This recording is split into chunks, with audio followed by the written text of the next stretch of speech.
우리나라와 일본은 모두 오랫동안 한자 문화권에 있던 나라들입니다. 하지만 한국은 이제 한자를 거의 사용하지 않습니다. 한자 폐지 정책이 성공적으로 이루어졌기 때문이죠.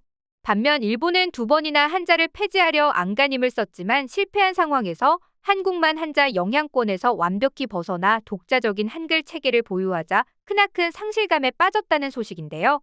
관련해서 자세한 내용 함께 알아볼까요? 아시아 최고의 선진국을 자처하는 일본의 청년 세대 상당수가 문맹이라는 말을 듣는다면 믿으시겠습니까? 최근 일본 공영방송 NHK가 자국 젊은이들의 심각한 문맹 실태를 보도했는데 내용이 예상보다 훨씬 충격적이었는데요.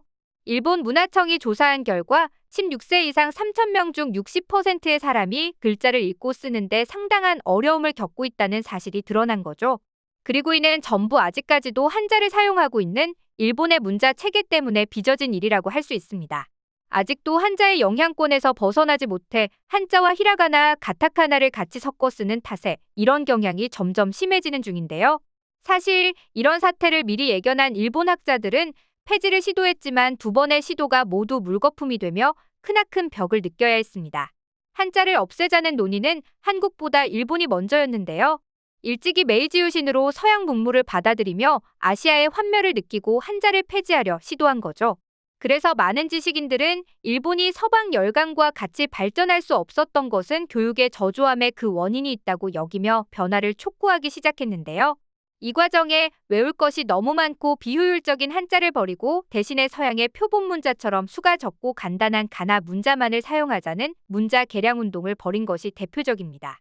심지어 일본 정부까지 발벗고 나서서 연구기관을 만들며 20년간 알파벳으로 일본어를 구사하려고 노력했으나 너무 많은 한계에 부딪히면서 결국 보류되었죠. 1000년이 넘는 기간 동안 한자에 의존적인 언어 생활을 해온 일본인들로서 하루아침에 한자를 버리는 건 무척 어려웠던 겁니다. 하지만 일본의 한자 폐지 시도는 여기서 그치지 않았습니다. 2차 세계대전 종전 후 일본은 다시 한자 폐지 연구를 재개하죠. 이번에도 알파벳으로 일본어를 치환하려 했으나 결국 또 실패하고 마는데요. 물론 완전히 효과가 없었던 건 아닙니다. 대안으로 등장한 것이 바로 사용하는 한자의 수를 제한하자는 한자 절감론이었고 이로 인해 지금은 2000자 정도의 한자만을 사용하게 되었는데요. 하지만 여전히 2000자 역시 적은 양은 아니며 오늘날 수많은 일본 젊은 청년들이 문자 독해나 쓰기에 있어서 어려움을 겪고 있습니다. 한자 문화권 국가가 얼마나 한자로부터 독립하기 힘든지 알 수 있는 대목이죠. 오죽하면 일본이 한자를 폐지하는 가장 빠른 방법은 한글을 도입하는 것이란 말까지 나올 정도인데요. 사실 일본이 한자를 폐지하려고 별의별 노력을 다 들여봤지만 번번이 실패의 고배를 마신 이유는 일본어 발음의 한계의 원인이 있었습니다. 일본어 발음의 개수는 타 언어에 비하면 매우 적은데요. 예를 들면 맥도날드를 마그도나르도로 발음하고 파도를 화자로 발음하는 등 일련의 기이한 현상들은 자기 나라 말에는 없는 발음이 많으니까 나타난 문제들이었던 거죠. 쉽게 말해 디테일한 발음들이 전혀 안 되는 겁니다. 즉, 일본어는 한자가 없으면 음소가 100여 개 안팎으로 매우 적기 때문에 많은 동음이의어들을 구별할 수 없게 되어버리는데요. 그래서 한자를 버리면 무슨 뜻인지 알아맞히는 게 어렵게 돼버리기 때문에 여전히 과반수 이상 한자를 사용하는 한자 영향권 아래 놓이게 된 겁니다. 참고로 한글은 자음, 모음, 받침을 이용하면 무려 11,172가지의 다양한 발음과 표기가 가능한데요. 이것이 일본과 달리 한글이 독자적인 문자 체계를 발전시킬 수 있었던 이유인 셈이죠. 이 밖에도 치명적인 이유는 더 있습니다. 전통에 지나치게 집착하는 일본인 특유의 보수적인 성향에 더해 비용 문제도 한몫했는데요. 국가 차원에서도 행정 서류, 법률 문서 등을 모두 바꾸는 건 막대한 비용과 혼란을 초래할 수밖에 없었기에 결과적으로 일본은 한자 완전 폐지에는 실패하고 말았습니다. 더욱 놀라운 건 중국 역시 한자를 폐지하려 시도했다는 겁니다. 사실 오늘날 중국 문화가 전 세계적으로 절대로 대세가 될 수 없는 큰 걸림돌로 지목되는 것이 바로 한자인데요. 3만에서 5만 자를 전부 다 외워야 정상적으로 글을 읽을 수 있는데 이는 곧 중국의 문맹률이 50% 이상인 이유와도 곧바로 직결되죠. 이 때문에 중국 지식인이자 유명한 악큐정전을 집필한 소설가 루시는 이렇게 말했습니다. 한자가 사라지지 않으면 중국이 멸망한다고요? 사실 일찍이 중국의 지식인들도 해당 사태를 예측했습니다. 19세기 말 중국 운명의 위기의식을 느꼈던 근대 중국의 지식인들이 한자를 폐지해야 한다고 주장하기 시작했는데요. 그리고는 한자 말고 전혀 다른 새로운 문자를 도입하여 중국어를 표기해보자는 야심찬 계획을 준비합니다.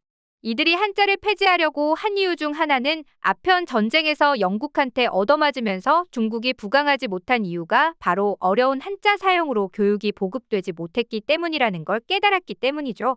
심지어는 이 과정에서 중국어 자체를 폐지하고 한국어처럼 아예 다른 언어를 사용하자는 극단적 한자 폐지론자들까지 등장했습니다.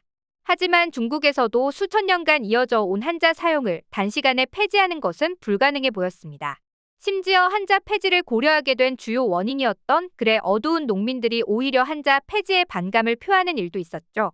한자를 버린다는 것은 가뜩이나 서구 열강에 짓밟힌 중화민족의 자존심을 더욱 저버리는 것과 같았기 때문인데요.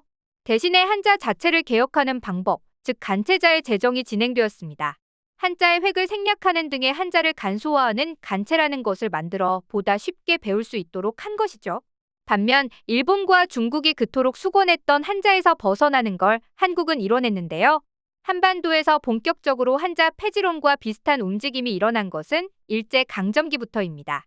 이런 한글 전용 움직임이 계속해서 발전해온 덕분에 1945년 광복 후 조선교육심의회의 한자 폐지를 상정한 뒤 곧바로 초등 및 중등학교에서 한자를 폐지하게 되었죠. 물론 이를 기점으로 하루아침에 한자가 사라진 것은 아니었습니다.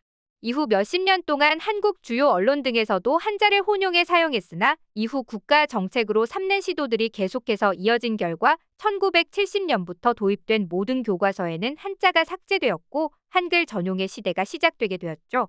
무엇보다 이는 근본적으로 효율성 높은 한글이 있었기에 가능했던 일이었습니다. 이는 세종대왕이 한글을 창제할 때의 목적에서부터 잘 드러납니다. 실제로 중국의 한자에서 벗어나 모든 이들이 쉽게 읽고 쓰게 하기 위해 만들어진 언어와 문자가 바로 한글이었는데요. 이렇게 탄생한 우리의 한글은 독창적이기에 이런 절차 없이도 바로 시작해 배울 수 있고 설사 전혀 다른 문화권의 사람들이 배운다고 해도 크게 불편함 없이 공부할 수 있도록 발전했습니다. 그리고 이런 우수성으로 말미암아 한글은 오늘날 세계의 저명한 학자, 작가, 언어학자들로부터 폭넓은 인정을 받고 있죠. 이는 똑같이 한자 폐지론이 부상했던 중국과 일본이 결국 한자를 폐지하지 않았던 것과는 상반된 결과입니다. 어쩌면 K-팝, K-콘텐츠가 해외로 수출되며 한류의 위상을 크게 높일 수 있었던 것도 숱한 장점을 지닌 우리 한글의 효율성 덕분 아닐까 하는 생각이 드는데요. 한글을 창제하신 세종대왕님에게 더욱 감사함을 느끼며 한글의 전 세계적인 영향력이 더욱 세계로 뻗어나갈 수 있길 바라며 오늘 영상 마치겠습니다.